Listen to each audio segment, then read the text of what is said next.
할렐루야, 성경 통독 143일째입니다. 오늘은 역대하 13장에서 16장까지 살펴보도록 하겠습니다. 역대하 13장에는 아비야 왕에 대한 그런 이야기가 기록되어져 있고, 역대하 14장에서 16장까지는 아사 왕에 대한 그런 이야기가 기록되어져 있습니다. 우리는 한 나라의 역사를 보는 것이 아니라 하나님께서 우리에게 주신 예언서, 인생을 어떻게 살아야 되는지, 어떻게 살면 하나님의 축복을 받는지를 우리는 보고 있는 것입니다. 13장 볼까요?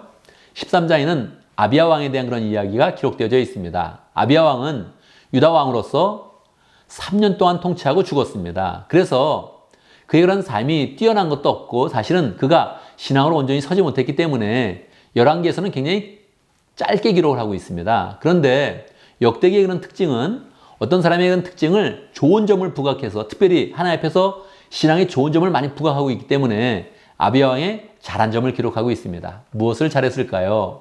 하나님은 아비야 왕 시대 때 이스라엘이 계속 북쪽에서 금송아지 우상을 섬기고 있었는데, 유다를 통해서 이스라엘을 징벌을 내리기를 원했습니다. 그래서 전쟁이 일어난 것입니다. 남유다와 북이스라엘이 전쟁이 일어나는데, 사실 그 당시에 그런 숫자는 남유다군은 40만, 북이스라엘은 80만 명이었습니다. 그러면 북이스라엘이 많으니까 북이스라엘이 이길 것입니다. 그런데 아비야는 하나님을 믿고 그때 북이스라엘을 책망을 합니다. 우리는 성전에서 하나님을 잘 섬기고 있는데 너희들은 금송아지를 섬기고 있다, 이방을 섬기고 있다, 어찌된 일이냐, 책망을 합니다.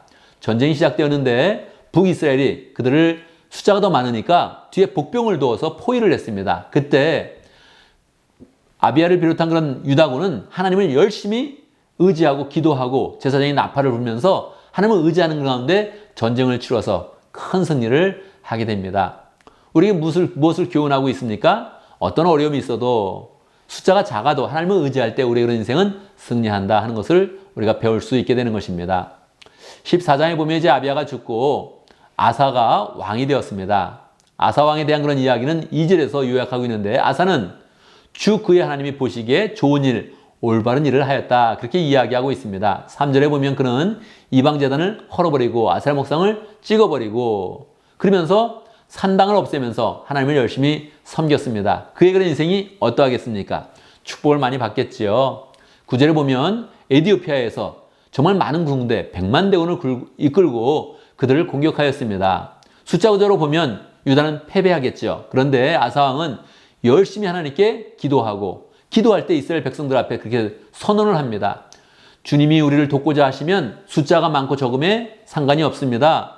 힘이 세고 약함에 상관없이 주님께서 우리를 승리로 이끌 수 있습니다. 그렇게 열심히 기도하고 선포한 것입니다. 전쟁이 어떻게 됐을까요?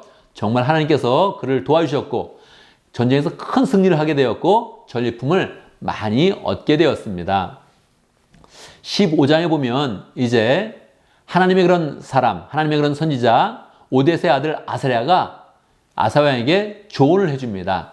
임금님이 지금 이제 하나님을 의지하면서 전쟁을 큰 승리로 이끌었는데, 하나님을 더욱더 찾으시면 하나님께서 당신을 만나주시고 이스라엘은 큰 축복을 누리게 될 것입니다. 그렇게 예언을 해줍니다. 예언을 듣고 나서 왕과 이스라엘의 그 모든 그런 사람들이 다 하나님을 열심으로 섬게 됩니다. 이스라엘 가운데 특별히 국경지대 에브라임 산지까지 산당과 하나님이 싫어하는 그런 역겨운 물건들을 다 없애게 됩니다. 그리고 주님의 제단을 보수합니다. 열심으로 섬겼더니 정말로 하나님께서 그 모든 제사를 받으시는 그런 가운데 그들에게 평안을 주셨습니다. 오랫동안 평안을 주시니까 아사왕은 더욱더 하나님을 열심히 섬기고, 심지어는 그의 할머니 태우가 이방신을 섬기고 아세라 목상을 섬겼습니다. 그래서 아세라 목상을 깨뜨리고 그 태우의 위를 폐했습니다. 더 이상 태우가 아닙니다, 그렇게 이야기했습니다. 그의 마음을 열정적으로 하나님께 잘 섬겼던 것이죠. 그래서 정말로 이때부터 시작해서 35년까지, 그의 왕 35년까지 계속적으로 평강을 누리게 된 것입니다. 정말 아사왕 때 이스라엘 사람들은 약 20년 넘게 평강을 누리면서 전쟁도 없이 평안한 그런 삶을 살게 되었습니다. 그런데요, 사람은 늘 약한 그런 부분이 있는 것이죠. 16장에 보면 아사왕 36년 때 이스라엘 왕 바하사와 전쟁을 하게 됩니다. 전쟁을 하면 지금 아사왕은 그동안 어떻게 했습니까? 하나님께 기도하고 하나님을 의지하고 그러면 전쟁을 늘 승리로 이끌었죠. 그런데 이번에는 나이가 많아서 그랬을까요? 마음이 약해진 것입니다. 그래서 시리아 왕 벤하닷에게 뇌물을 줍니다. 금과 은을 다 주면서 북쪽에서 좀 쳐들어와서 이 북이스라엘이 다시 우리나라에서 좀 물러가게 해주십시오. 그렇게 이야기를 합니다. 그래서 베나도 왕이 정말 쳐들어와서 그의 그런 계획대로 승리를 합니다. 그런데 이것은 하나님을 의지하는 그런 행위가 아니었죠. 그래서 하나님의 그런 선지자, 하나님 선지자가 와서 책망을 합니다. 왕이시여, 왜 이번에 하나님을 의지하지 않습니까? 왜 군대를 의지하고 특별히 시리아 왕의 그런 도움을 받습니까? 시리아 왕이 당신에게 늘 복종해 왔는데 이제 당신에게 복종하지 않을 것입니다. 그렇게 이야기했습니다. 어떻게 해야 됩니까? 잘못했습니다. 회개를 해야 되는데 그렇게 하지 않고 이 하나냐 선지자를 감옥에다 가둬버립니다. 인생의 비극이 시작된 것이죠. 하나님께서 그를 징벌해서 그가 죽을 병에 걸렸습니다. 어떻게 되겠습니까? 다시 또 하나님께 기도하면 낫게 될 것입니다. 그런데 계속적으로 하나님을 의지하지 않고 계속적으로 의사를 찾아다닙니다. 그래서 결국 그는 2년 동안 계속 그렇게 어려움을 겪다가 그의 왕 41년을 통치하고 이스라엘의 말년을 어둡게 하면서 그는 죽게 되는 것입니다.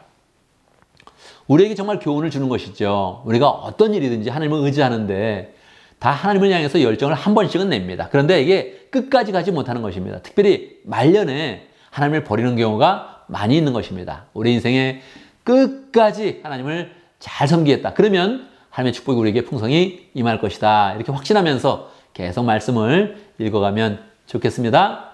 감사합니다.